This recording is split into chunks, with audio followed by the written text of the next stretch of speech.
Assalamualaikum warahmatullahi wabarakatuh. Nama saya Yusuf Rajina Rahman dari Sekolah IPS 1. Hari ini saya akan menceritakan novel yang berjudul Sherlock Holmes The Game of Death, karangan Sir Arthur Doyle. Novel ini diterbitkan oleh Visi Media pada tahun 2011. Novel ini mempunyai 242 halaman dan mempunyai 5 bab. Alasan saya memilih novel ini karena mengangkat cerita tentang sebuah detektif yang sangat cerdas, dan saya suka dengan sebuah misteri. Cerita bermula saat Sherlock Holmes dan John Watson bertemu dengan kliennya yang bernama Kolonel Sir James Demery. Kolonel Sir James Demery meminta bantuan Sherlock Holmes dan Dr. Watson untuk menangani seseorang yang bernama Baron Gruner. Baron Gruner ini adalah pembunuh dari Austria, ya, pembunuh sangat kejam. Yang jadi permasalahan di sini, si Baron Gruner ini ingin menikahi seorang anak bangsawan yang bernama Violet de Merville. Violet de Merville sendiri ini tidak tahu menahu tentang kejahatan yang pernah dibuat oleh seorang Baron Gruner. Holmes yang tertarik dengan kasus ini langsung mengambilnya, dan Holmes juga menanyakan kepada Sir James tentang informasi lebih lanjut siapa itu Baron Gruner. Baron Gruner memiliki ketertarikan dengan sebuah keramik dan porselen dari Cina yang diketahui oleh banyak orang. Dia juga salah satu orang yang sering mengoleksi barang-barang seperti itu.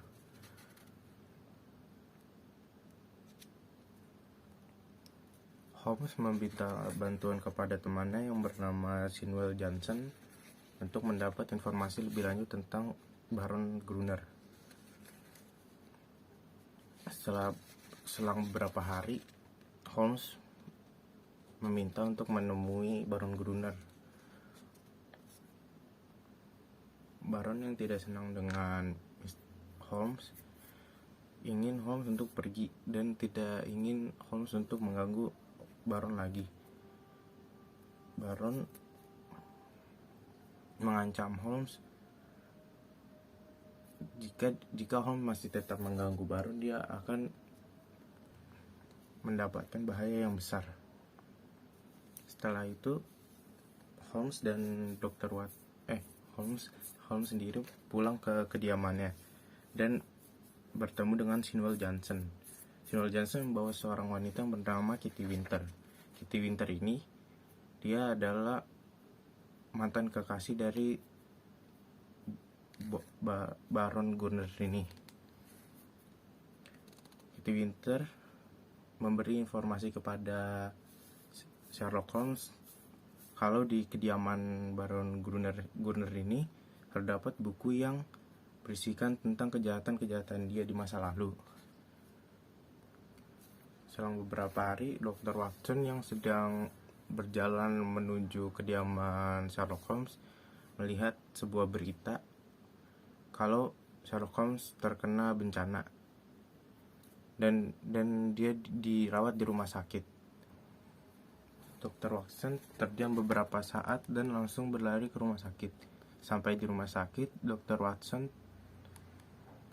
melihat Sherlock Holmes yang terluka, yang ternyata tidak begitu parah, yang tidak seperti dikira yang di koran berita tadi. Setelah itu, Dr. Watson selalu menjenguk Sherlock Holmes untuk melihat bagaimana keadaannya. 3 hari sebelum tunangan Baron Gruner dan Miss Violet terjadi, Sherlock Holmes meminta Dr. Watson untuk mempelajari semua pengetahuan tentang keramik dari Cina. Setelah seharian belajar tentang keramik dari Cina ini, Dr. Watson dipanggil oleh Sherlock Holmes untuk bertemu dengannya. Sherlock Holmes minta Dr. Watson untuk mengambilkan kotak kecil di dalam rak di atas perapian. Setelah mengambil itu, Dr. Watson melihat ke dalam kotak kecil itu, dan ternyata isinya adalah sebuah keramik yang berasal dari cangkang telur asli pada saat dinasti Ming. Benda itu sangat bagus untuk menjadi sebuah alasan untuk bertemu dengan Baron Gurner. Dan Holmes memberi nama samaran kepada Dr. Watson yang bernama Hilbarton. Pada saat itu juga Sherlock Holmes mengirim surat kepada Baron Gurner untuk bertemu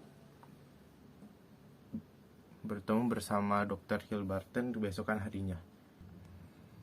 Pada keesokan harinya, sampai Dr. Watson di kediaman Baron Gurner, dia diminta untuk memperlihatkan keramik dari Cina tersebut. Setelah beberapa lama, Baron Gurner mempertanyakan tentang sejarah-sejarah tentang sebuah keramik dari Cina ini. Dr. Watson yang sebenarnya tidak tahu menahu tentang keramik dari Cina ini agak terdiam beberapa kali dan agak kebingungan. Baron Gurner yang mengetahui hal tersebut langsung bilang kepada Dr. Watson kalau sebenarnya Baron Gurner sendiri sudah tahu kalau Hilbarton ini adalah Dr. Watson yang sedang menyamar.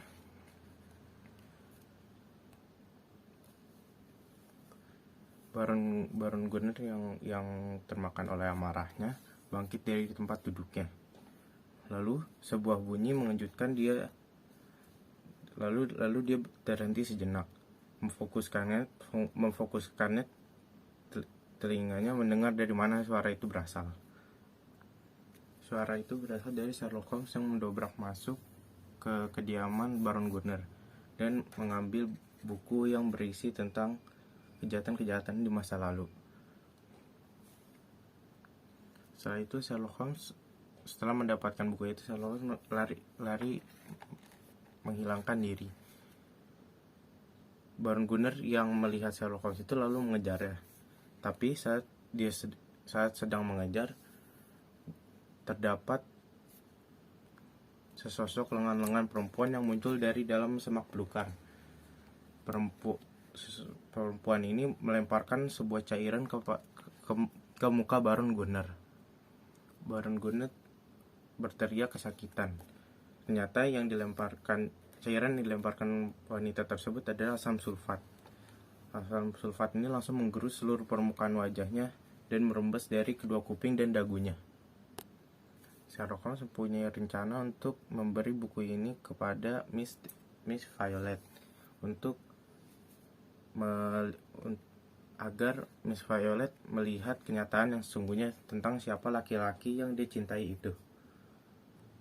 3 hari setelah buku itu dikasihkan kepada Miss Violet, Sherlock Holmes mendapatkan berita yang dilansir oleh Morning Post menyatakan bahwa pernikahan antara Miss Violet dengan Baron Gurner dibatalkan. Dan juga terjadi sidang untuk Baron Gurner tentang tuduhan-tuduhan yang terjadi tentang masa lalunya. Kisah kedua yang ada di buku ini diawali dengan kunjungan Sherlock Holmes ke rumah partnernya Dr. Watson. Pada suatu malam, dahulu Holmes dan Watson tinggal seapartemen di Baker Street 221B. Tetapi setelah Dr. Watson menikah dengan Mary Morstan, ia tinggal berpisah dari Holmes. Pada kunjungan malam itu, Holmes menuturkan kasus terbesar yang ditanganinya. Ia berkisah kepada Watson bahwa ada seorang di London ini yang kehadirannya sangat berbahaya bagi masyarakat. Orang ini adalah otak dari setiap kejahatan yang marak terjadi. Dan ia adalah Profesor Moriarty, seorang ahli matematika yang pernah menjadi guru besar di suatu universitas dengan ketajaman otak yang menyaingi Holmes. Sayangnya, selain memiliki kecerdasan yang tinggi, ia juga memiliki naluri untuk melakukan kejahatan. Dan kejahatan yang ia lakukan adalah kejahatan yang terorganisir dengan rapi. Moriarty bahkan tidak perlu turun tangan untuk melakukan kejahatan tersebut. Ia memiliki banyak antek-antek dan siap untuk memberikan mereka bayaran yang tinggi. Jika ada seorang yang ingin melakukan tindakan kriminal, seperti perampokan, pembunuhan, dan sebagainya, ia hanya harus pergi menghadap Moriarty dan kejahatan itu pun terlaksana. Dengan sengit, Holmes berkata bahwa Moriarty adalah Napoleonnya dunia kejahatan. Holmes bercerita Moriarty sempat mengujinya ketika ia mulai mencium jejak-jejak kejahatan yang berpusat pada satu orang. Dan orang tersebut adalah Moriarty. Holmes didesak Moriarty untuk menghentikan rangkaian penggagalan kejahatan yang dilaksanakannya akhir-akhir ini. Tapi Holmes menolak dan justru bersumpah akan melibas habis Moriarty beserta organisasinya. Dengan begitu, mereka menyatakan duel dalam sebuah permainan sangat berbahaya. Ketika Holmes selesai berkisah, Holmes menawarkan Watson untuk ikut bersamanya mengarungi Eropa untuk memainkan permainan melawan seorang penjahat paling jenius dan paling berbahaya di Eropa beserta organisasinya. Tentu saja, Watson menerima tawaran tersebut. Kemudian Holmes menginstruksikan Watson keesokan paginya pergi ke Arcade Lauter, naik kereta kuda dengan kusir berjubah hitam pekat dan berkerah merah untuk pergi ke Victoria, dan naik kereta api Continental Express gerbong 2 kelas VIP, di mana mereka akan bertemu di situ. Paginya, Watson melakukan instruksi Holmes. Ketika ia sudah berada di gerbong, seorang pendeta tua Italia duduk di bangku yang dipesan Holmes, dan ternyata pendeta itu adalah Holmes yang sedang menyamar. Kereta api pun mulai meninggalkan stasiun. Ketika seorang pria berteriak-teriak marah di peron, pria itu adalah Moriarty. Holmes menyatakan bahwa apartemen mereka di Baker Street telah dibakar habis oleh Moriarty. Bahkan beberapa hari terakhir pun telah banyak terjadi percobaan pembunuhan atas Holmes. Holmes juga menyatakan bahwa kusir kereta kuda yang tadi ditumpangi Watson adalah Mycroft Holmes, kakak Sherlock yang sepanjang hidupnya bekerja di Diogenes Club. Kereta api mereka berhenti di Canterbury. Holmes serta merta berencana untuk turun di situ untuk mengecoh Moriarty. Kemudian mereka menetap di Brussels selama 2 hari dan melanjutkan Starbucks. Di sini Holmes mendapat telegram menyatakan Moriarty lolos, sementara organisasinya teringkus oleh kepolisian. Selanjutnya, mereka melanjutkan perjalanan menuju Jenewa, tur ke lembah Rhone, Leuk, dan Gemmi Pass. Di Gemmi, nyawa Holmes terancam ketika sebuah batu besar menggelinding tepat ke arahnya. Untungnya, Holmes sangat sigap menghindari batu tersebut. Tak diragukan lagi, ini adalah ulah Moriarty yang sangat dendam kepada Holmes karena telah menghancurkan karir dan organisasinya. Akhirnya mereka menginap di Hotel Englischerhof. Pada hari keempat di suatu sore, Holmes dan Watson berjalan-jalan melintasi bukit dan menginap di Hamlet of Rosenlau. Mereka menuju sebuah destinasi wisata yang terkenal, air terjun Reichenbach. Air terjun tersebut memiliki aliran air yang terjun bebas dari atas tebing menuju ke sebuah jurang dengan sangat deras. Di bawah mereka, air menderu-deru dengan bising untuk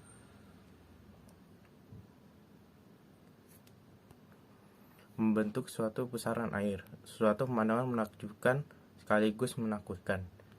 Ketika kedua pria tersebut berdiri di bibir air terjun Reichenbach, seorang pemuda Swiss datang menghampiri Watson dan memberikan sepucuk surat dari Peter Steyler, pemilik Hotel Englischerhof, yang menyatakan ada wanita Inggris yang butuh ditangani seorang dokter karena kondisinya kritis. Watson kemudian meminta izin kepada Holmes dan berjanji untuk akan kembali secepatnya. Holmes mengizinkannya pergi.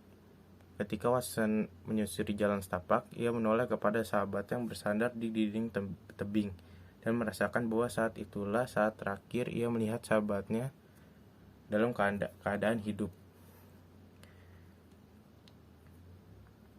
Dengan berat hati, ia segera menuju ke hotel dan mendapati Peter Steller.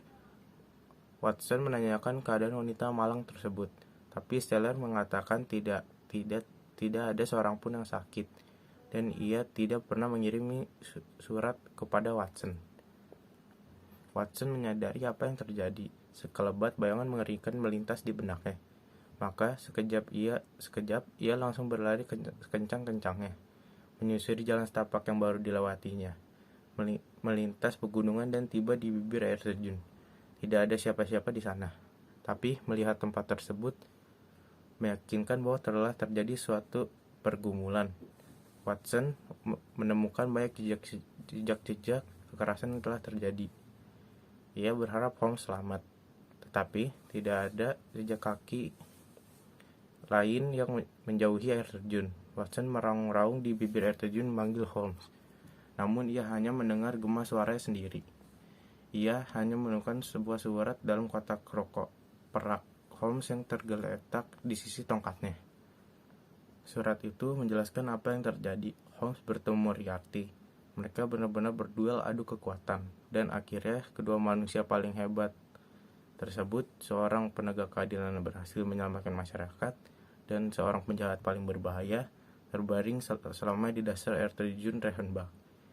Holmes yang juga berpesan kepada Watson tentang bukti-bukti tindak kejahatan Moriarty yang telah diarsipkan untuk diserahkan ke pihak yang berwenang. Pesan yang bisa diambil dari novel Sherlock Holmes ini adalah untuk selalu berpikir rasional dan menggunakan logika. Karena dengan itu kita bisa menjadi orang lebih baik daripada sebelumnya dan mengetahui hal-hal yang penting. Terima kasih telah menceritakan kembali sebuah novel. Kurang lebih segitu. Selebihnya mohon maaf. Wassalamualaikum warahmatullahi wabarakatuh.